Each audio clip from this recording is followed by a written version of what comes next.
What's up, buddies?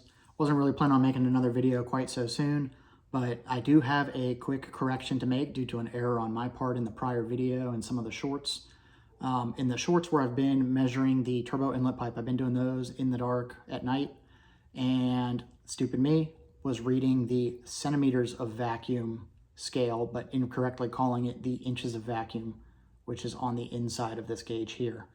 You may recall I used this very same gauge to do crankcase pressure testing, where I had my oil cap adapted to go direct to this. So we were measuring directly in the cylinder head, in the cam cover, to see what kind of pressure was in there. That was correctly done in inches of vacuum. So I figured I'll take the time right now to kind of go over all of the initial testing that has been done with these gauges. And also moving forward a little bit of how I'm going to be calibrating stuff and continuing instrumented testing, and go from there. All right, so very quickly, just because this was all initial testing, we're not going to spend too much time on this, but here is a table of all of the data that was previously collected and shown, just to clarify what units are being used, what that all translates to in PSI. This is all the testing that was done directly at the oil cap. So this is all post diaphragm after it has regulated down the pressures, well, the vacuum, to about where it should be.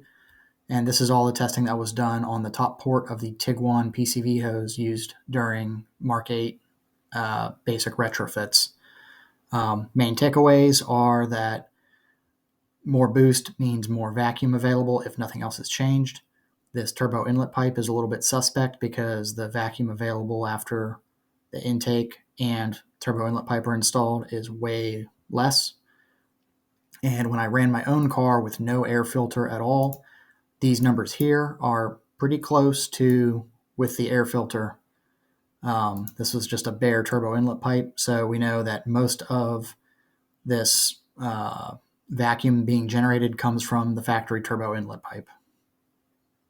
So this here is the gauge I've been doing all of the on-car testing with. And then in the last video, you saw that I calibrated my Mark 8 sensor with this one. That was pretty much just done very quickly for that video. However, I have since found that there's a slight discrepancy in these two gauges, even when you are reading the correct scale. I pull about 11 inches of vacuum, and it's showing closer to like 13 on this gauge. So there's that.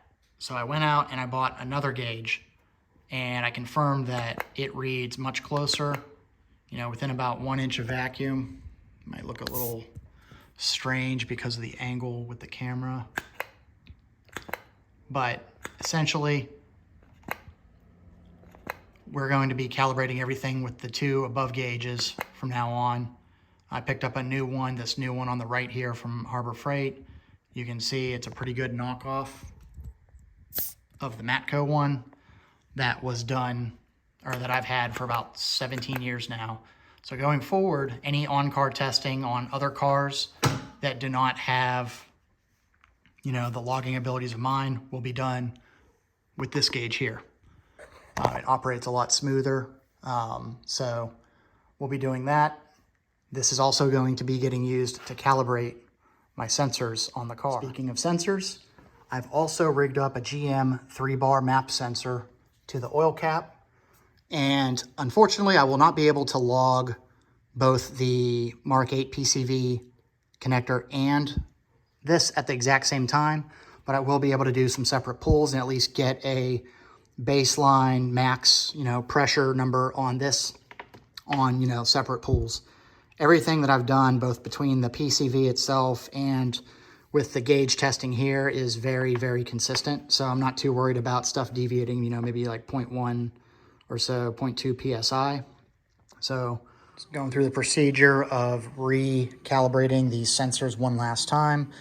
The GM map sensor is already done. Going through the procedure with the Mark 8 PCV sensor again, looking at, pre-recorded values and translating those to the direct voltages.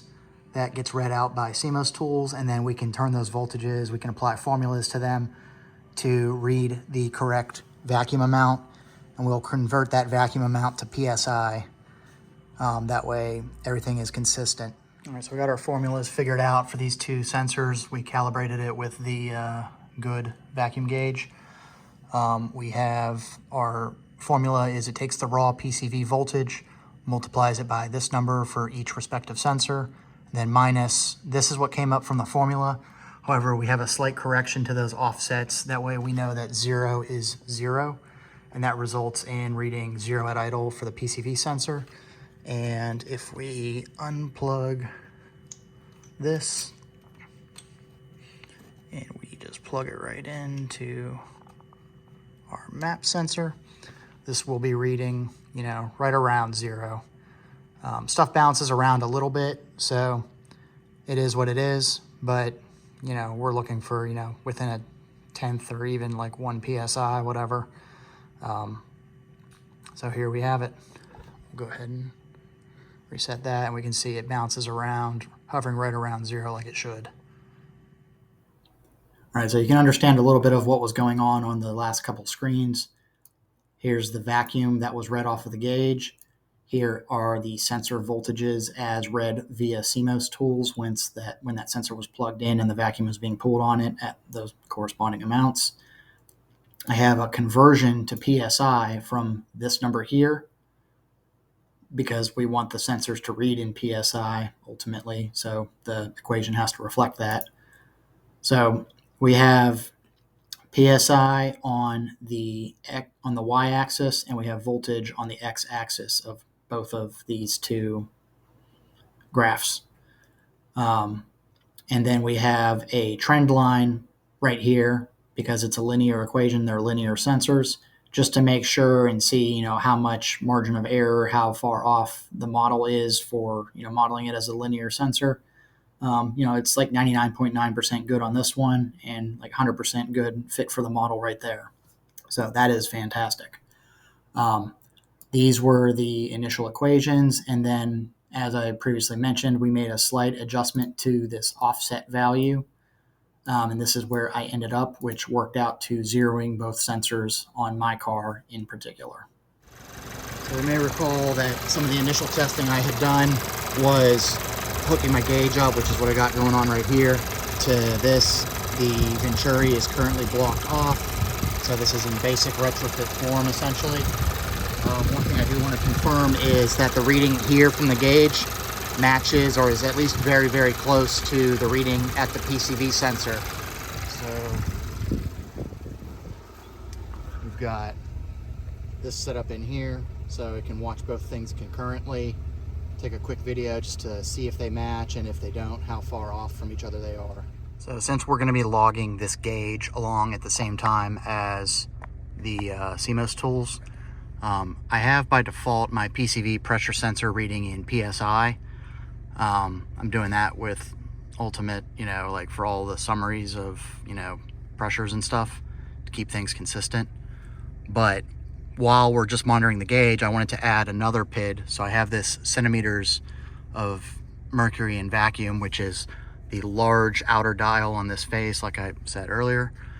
So all that I'm doing is, Simos Tools is great because I can assign PCV pressure sensor to the name PCV sensor. And so then when I have this centimeters of mercury worth of vacuum, I can do PCV sensor times negative 5.17149. So it will show, positive, because the PCV in vacuum is measuring pressure in negative, so we have to invert that unit. But that's the conversion factor going from PSI to centimeters of mercury. So as a result, we will be logging that, which should match the gauge pretty closely. So at this point, I went out and I did a whole bunch of pulls in the car with and without Venturi on 3 different boost levels, and here are the results of that.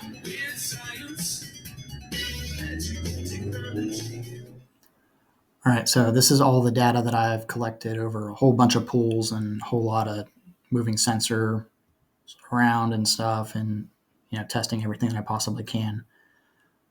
To get it out of the way, this was done with the ventilated PCV on the Mark 8 one that I drilled some holes into the bottom of. I don't recommend that. I will be redoing all of this without that PCV, with regular Mark 8 PCV put on at a later date. But for now, the primary thing we're interested in is the turbo inlet pipe in the PCV vacuum being developed there in different setups. And this is a really good representation of Venturi versus no Venturi and their effect on everything. So one of the number one things I wanted to establish was the gauge. If we're using the gauge on the top port of the Tiguan PCV valve, how accurate is that compared to measuring with the PCV sensor, which obviously has a lot more resolution? For starters, I've normalized everything on this table to PSI. So this 2.804 comes from looking at the gauge and estimating 14.5 centimeters of mercury when using the brand new Harbor Freight vacuum gauge.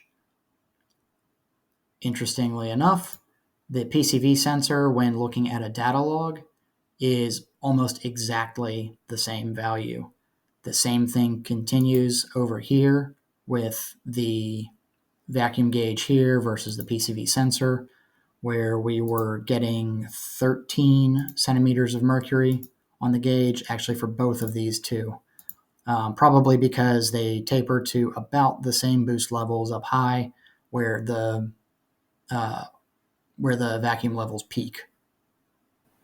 So the fact that the gauge and the PCV sensor on top of the PCV are reading almost dead exact, that's great news, because that means that we can use the PCV sensor to compare when we install the Venturi as well. And if you look at this here, you can see all of these two rows for all three boost levels are all on the same colored gradient. The amount of vacuum that the Venturi can produce is a lot more than I had expected. It essentially adds about 2 psi peak, more or less, maybe 2.2 psi peak, on top of the basic, just using the Venturi. But what's even more interesting is it keeps everything like completely dead stable. There's a lot less fluctuation from 3,000 RPM to 6,000 RPM. And this shows up when we install the Crankcase sensor. That shows up in the form of this number here, pretty much staying right around 0.9 negative PSI, regardless of setup. So this is very good news. It makes it a lot harder for the crankcase to go positive, and nobody wants that anyway. So one thing I did notice is that without the Venturi, measuring the raw crankcase pressure, it actually at the top end pulls a tiny bit more vacuum overall, whereas with the Venturi, it is, it stabilizes at like 0.950 negative PSI roughly, generally speaking. Even though it has a much, much heavier vacuum available at those kinds of RPMs. We're looking at like a negative, 2 PSI difference roughly with versus without the Venturi. So that's something we'll have to figure out and see if there might be something significant to that. So yeah. One other quick thing I'm going to go over is these numbers where I'm taking the average from 4,000 to 6,000 RPMs for both PCV pressures and crankcase pressures. That is not just these three numbers averaged. This actually comes from looking at the log and highlighting a portion of it to see what the average over that span of the log is.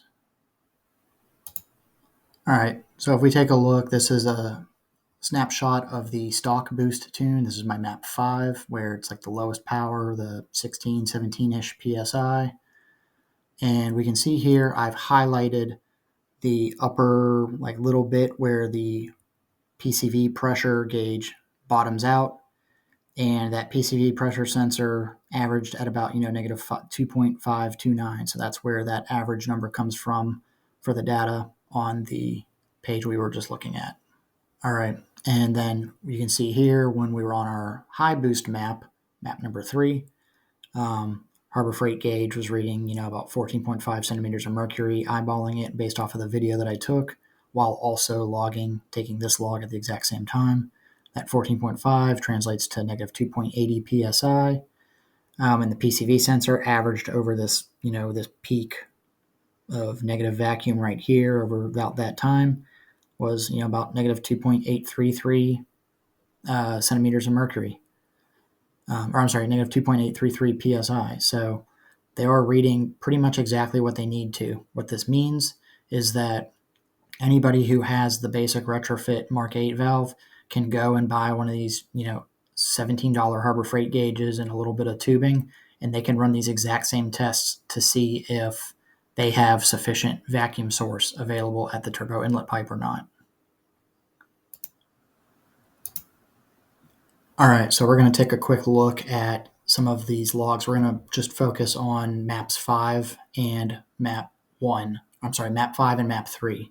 Map 5, this one right here that we are looking at, is our stock-ish boost tune, and we're using it as a baseline because it's stock boost levels. Nothing's really messed up. And we'll compare it to map 5. But first, this is in the basic retrofit form here. You can see the PCV sensor pressure. This is measured at the PCV sensor itself. So right before the diaphragm, boost is kept relatively constant, and PCV pressure just slowly declines down to about negative 2.5 or so psi. Now I will note that I do have a smoothing level of 2 applied, just because it's a little bit the lines are a little bit wiggly from the sensors are very, very sensitive. So all of these have that applied. Now, if we want to compare this to the same tune with the Venturi, take a look at this.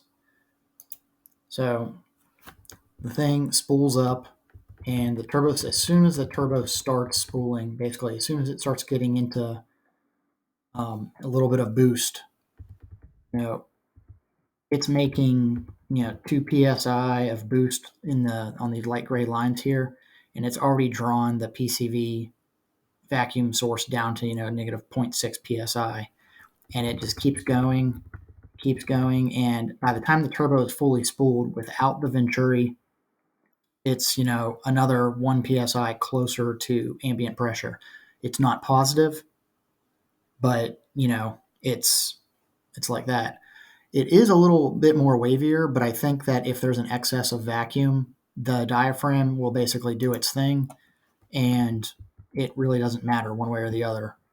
The fact is, it's drawing a vacuum on the crankcase, and it has plenty of it available.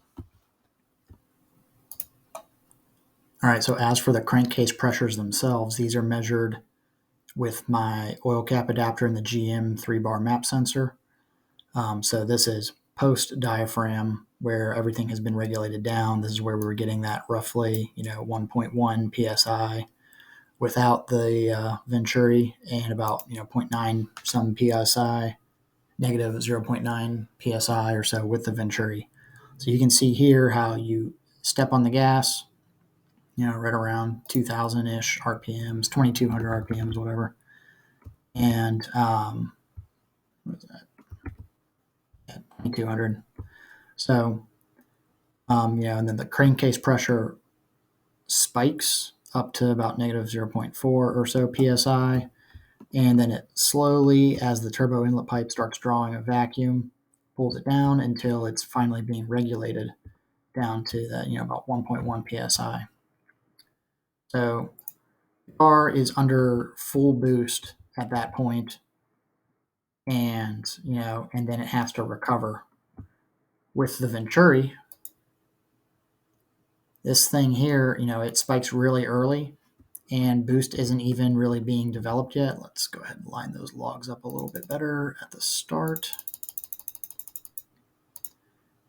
And you can see how, it peaks early and it's not as high, and it completely recovers, like by the time it gets to the fully spooled, and it just holds that crankcase vacuum flat all the way to red line. All right, so right here, we're looking at our map 3. This is our higher boost map, about 26-ish PSI, tapered down to 19, 17, 18, whatever at red line. It's like, about 19 at 6,000 RPM.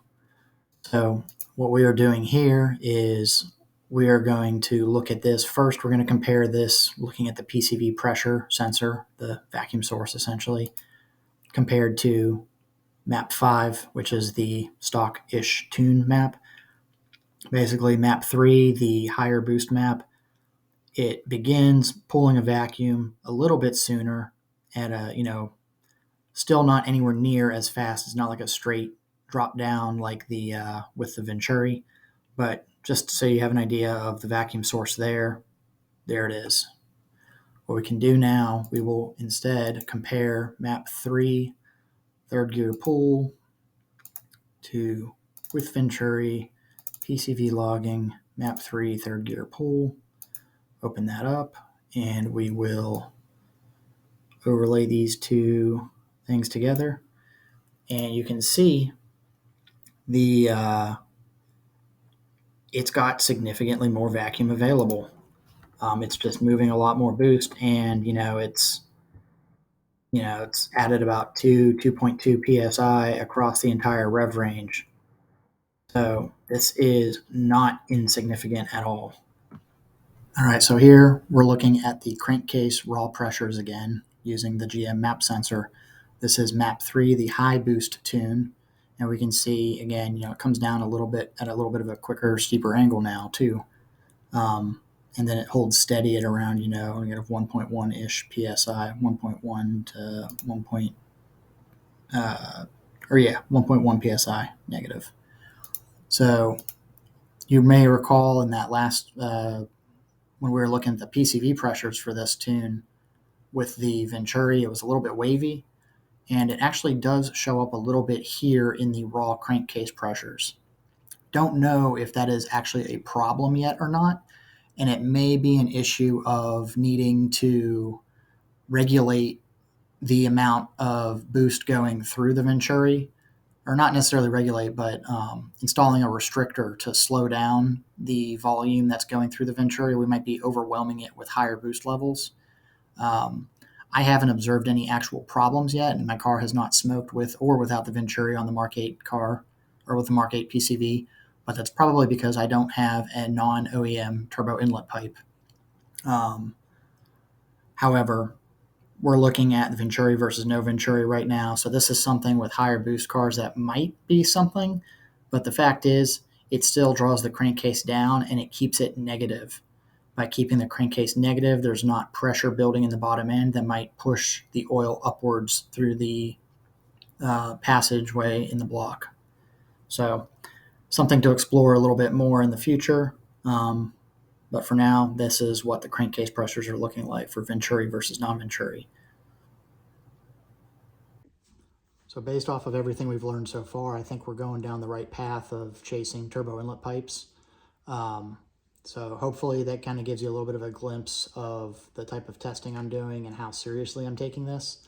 I'm looking forward to later this month getting together with Adam Karst. I have a link to his channel below, Karst Geo72. He just did a Mark 8 PCV retrofit, basic retrofit, on his IS38 powered wagon.